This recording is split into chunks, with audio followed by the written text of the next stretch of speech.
So habang nakahiga ako diyan sa likod ng kama, mga kababayan, pinapanood ko yung live ni Maharlika. Sinabihan pala siya, no?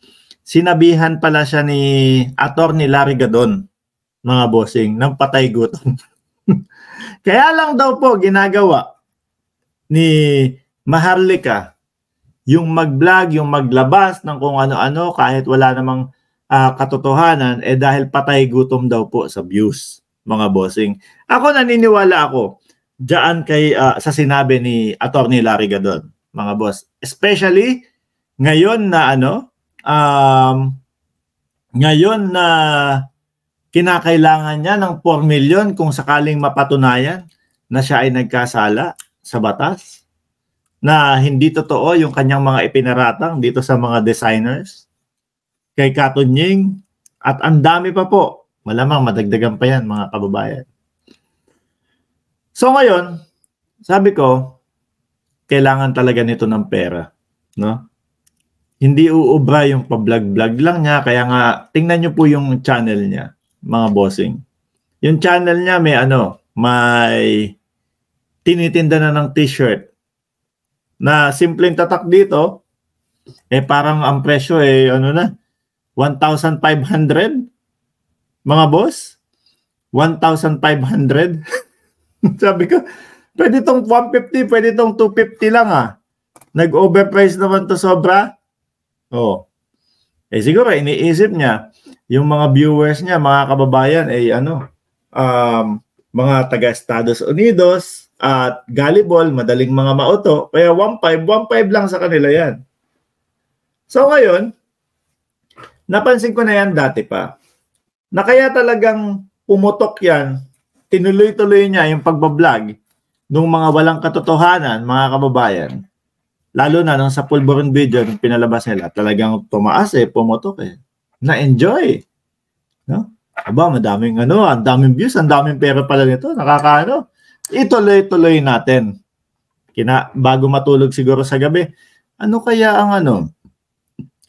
ang maipansisira ko sa First Family bukas? Iniisip niya na, Yan po yung mga panahon na siguro wala pa masyadong kaso, mga kababayan.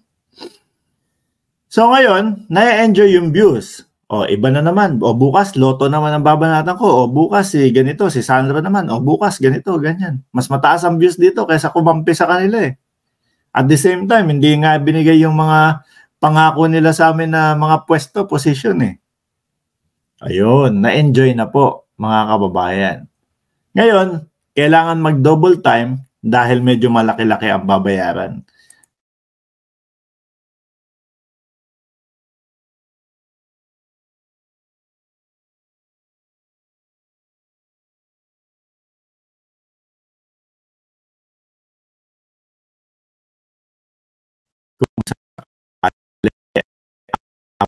Sa sobrang laki ng babayaran, mga kababayan, wala na.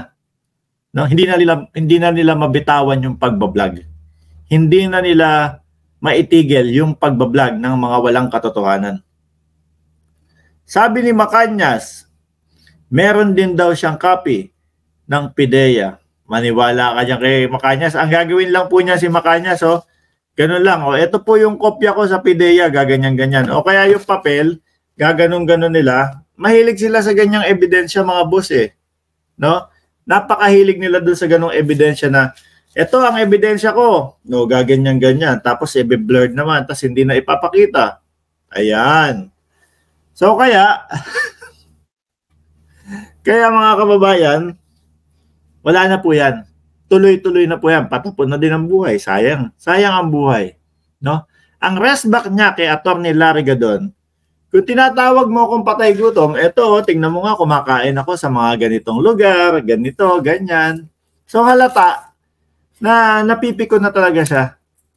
Napipiko na talaga siya doon sa mga bumabanat sa kanya, mga kababayan.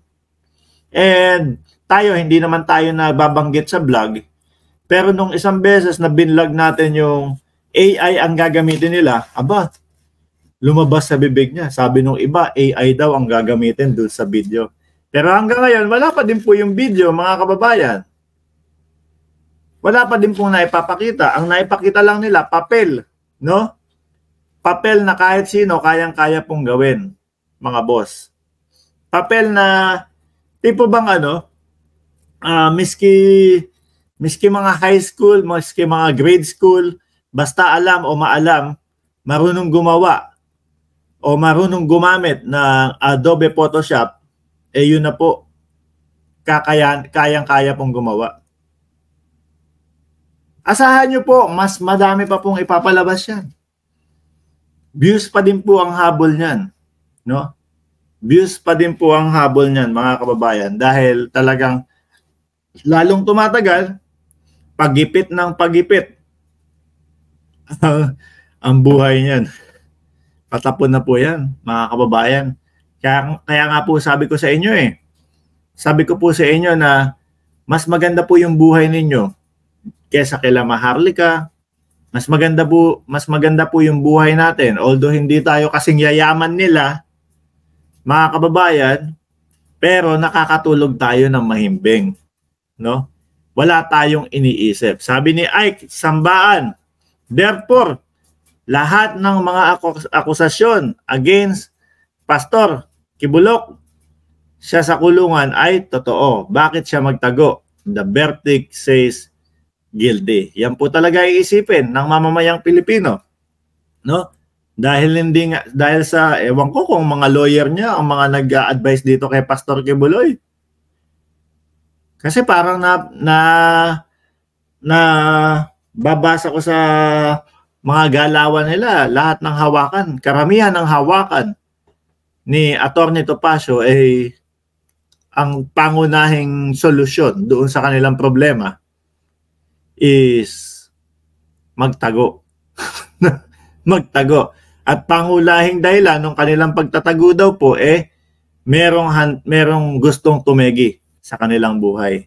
Mga kababayan, anong oras na dito? 12:00 na ng gabi po dito sa New York, no? At medyo maaga-aga po ako bukas May pupuntahan po tayo So ako'y magpapaalam na po At hanggang ngayon may jet lag pa din po ako. Yung pagpapalit nung time from Japan nung isang araw o time dyan sa Asia, ngayon naman time naman dito po, mga kababayan. Muli ako'y magpapaalam na. Maraming salamat and God bless po sa ating lahat.